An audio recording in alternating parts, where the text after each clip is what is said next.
Hi friends, welcome back to my YouTube channel. আজি আপোনালোকক মই লৈ আহিছো এটা খুব সুন্দৰ আৰু টেষ্টি ৰেচিপি। আজি আপোনালোকক মই বনাই দেখাবলৈ লৈছো সুজি লাড়ু।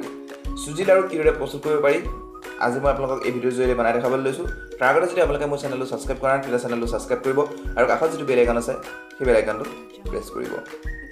এয়া আপোনালোকে দেখিছে মোৰ কেৰাহীখন পাতি লৈছো ষ্ট'ভৰ ওপৰত। কেৰাহীখন গৰম হোৱাৰ লগে লগে মই তাত দিছো ৰিফাইন তেল। ৰিফাইন তেলখিনি গৰম হৈ অহাৰ লগে লগে তাত মই দিছো সুজি।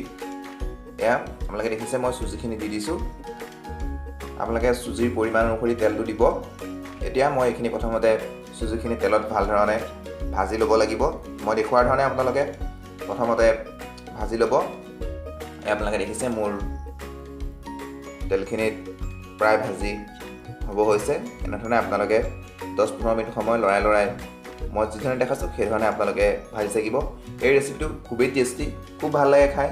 মই খাই যিটোকে খুবেই ভাল পাওঁ সেইকাৰণে এই ৰেচিপিটো আপোনালোকলৈও মই আগবঢ়াইছোঁ।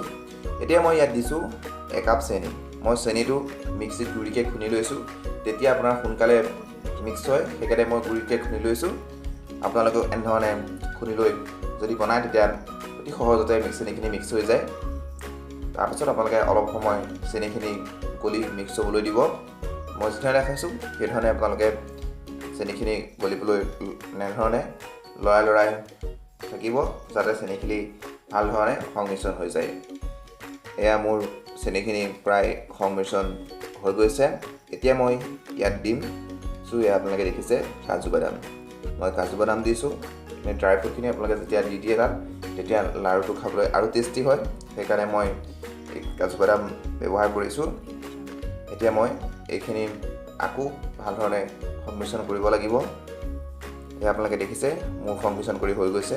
এতিয়া ইয়াত মই দিম পানী। মই গৰম পানী দিম, আপোনালোকে ঠাণ্ডা পানীও দিব পাৰে।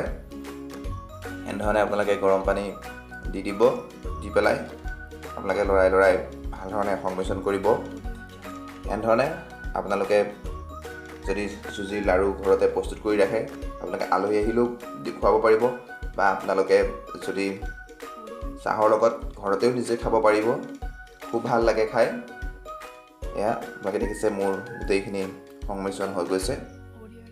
এতিয়া মই সংমিশ্ৰণ হোৱাৰ পাছত এতিয়া মই প্ৰস্তুত কৰিব পৰা হৈ গৈছে। এইখিনি মই অলপ সময় ঠাণ্ডা হ'বৰ কাৰণে ৰাখি দিছিলোঁ। এতিয়া মোৰ ভাল ধৰণে ঠাণ্ডা হৈ গৈছে। এতিয়া আপোনালোকে চাব মই মিঠৈটো কেনেধৰণে প্ৰস্তুত কৰোঁ। এতিয়া আপোনালোকে দেখিছে অলপ গৰম হৈয়ে আছে। মই অলপ গৰমেই বান্ধি দিছোঁ লাড়ুটো, যিহেতুকে বেছি টাইট হৈ গ'লেও লাড়ুটো নৰোৱা হ'ব। এয়া মোৰ এটা হৈ গৈছে বনাই। মই আপোনালোকক আৰু এটা লাড়ু বনাই দেখাব বিচাৰিছোঁ। এয়া আপোনালোকে দেখিছে মোৰ 2টা লাড়ু প্ৰস্তুত হৈ গৈছে। এনেধৰণে আপোনালোকে ঘৰতে সুজিৰ লাড়ু প্ৰস্তুত কৰিব পাৰে। যদি ভিডিঅ'টো চাই ভাল পালে তেতিয়া প্লিজ মোৰ চেনেলটো লাইক কৰিব, কমেণ্ট কৰিব আৰু সকলো বন্ধু বান্ধৱীলৈ হোৱাটছআপ ফেচবুকৰ জৰিয়তে শ্বেয়াৰ কৰি দিব। আকৌ এটা নতুন ভিডিঅ'ত লগ পোৱাৰ আশাৰে আজিলৈ আপোনালোকৰ পৰা বিদায় লৈছোঁ।